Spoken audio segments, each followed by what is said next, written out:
ខេត្តសៀមរាបប្រៀបថានៅសតកាលខ្ញុំប្រតិគាន់ការបាត់ដំបងដល់ចិនគំរួញគួញគិនគេងផ្សងតែបាត់ដំបងបងស្មាចំបាឥឡូវបានយល់ចំពេសៀមរាបក្រអូបជួតជ្រាបពោពេញអរាទ្រូងបងបានស្បាយពីរឿងស្នេហា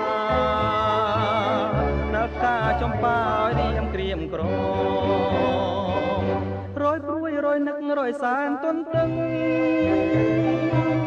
ពុំឃើញនំណាំងតែជ្រៀងផ្ដាផ្ដាំកន្លងក៏ទៅជាយូរខែឆ្នាំតាឲ្យទ្រាំចាំដេចទៅ